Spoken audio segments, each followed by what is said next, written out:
My name is Jason, and this is Just Watches. Alright, I have good news and bad news for you guys today. The good news is that Seiko's 200-meter titanium diver, dubbed the Shogun, has returned. The bad news is that it, like many of Seiko's releases in the Prospect line this year, has seen a significant price jump. So I'm on the Seiko Lux website, and it appears to be dedicated to three of Seiko's lines, Prospects, Presage, and Astron. And I want to show you two new models today. First, we have the Seiko SPB189, and that is the Shogun on bracelet. But we also have the SPB191, and that is the white dial Shogun on a rubber strap. So what are we getting here? So you still have, first we'll start with the one on the bracelet, the 189. So this is an all titanium watch. It has 200 meters of water resistant, and it does meet ISO standard. You see it's stamped Divers 200 meter on the dial. And then we have that Prospect X. The crystal is sapphire, and it has an anti-reflective coating. They did add a Cyclops. I've seen the Cyclops has been being added to a lot of Prospect divers I've seen this year, so I don't really mind them. I know they're pretty dividing, but it is interesting to see that this is kind of the year of the return of the Cyclops to a lot of Seiko watches. And then the bezel insert is ceramic. I really like the color palette on the 189 here. You have I guess it's brown, black, and then it almost looks like rose gold on that second hand. So that combination of colors is very striking. And I don't know, there's just something about it. It's different and I like it. So this is powered by the 6R35 movement. And from what I understand, this is just an upgrade to the 6R15. It went from a 50-hour power reserve to a 70-hour power reserve, but the vibrations per hour remains 21,600, and the stated accuracy is the same as the 6R15. It's minus 15 to plus 25 seconds per day. So that leads us to the MSRP. Now the MSRP on bracelet is going to be $1,550, and the MSRP on the rubber strap is $1,350.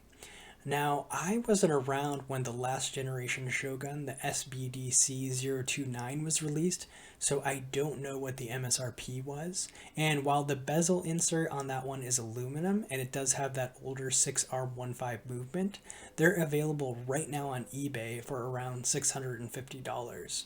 So I think, unless the street price on this settles a lot, and I'll be interested to see where the street price does settle on these. I've been carefully watching the Seiko SPB143. This watch came out this year. I was very interested in it, but I was kind of scared off by this $1,200 price point. I kind of wanted to see, given time, if this watch cooled off a little, where you could get these. Maybe if they went down to like the $800 point, maybe I would consider one. That's still pretty expensive for the kind of watches that I like to collect. But as far as I can tell right now, this watch is very popular, but it's still demanding that MSRP price as far as I can tell when I look at vendors across the internet. So I'm not sure if these ones are going to cool down from these MSRP prices or if they will demand them for some time going forward.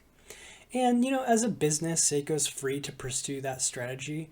But as a collector that's focused on more affordable pieces, it's pretty hard for me to watch these prices rise.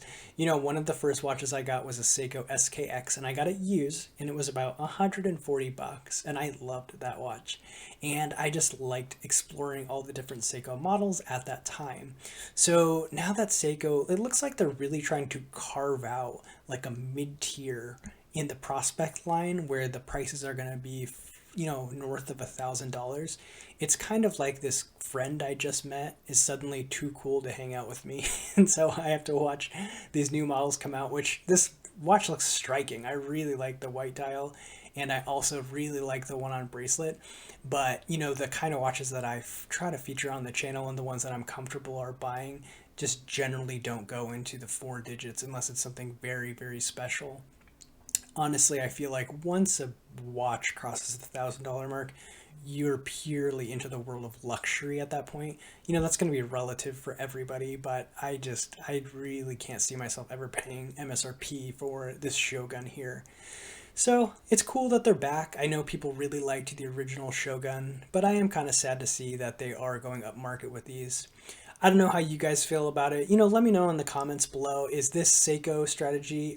I know these are really nice. I've watched review of these and there's pretty cool details, like the finishing on these hands where they're gabled and it's half high polish, half brushed. I understand this bezel, this like steel insert bezel.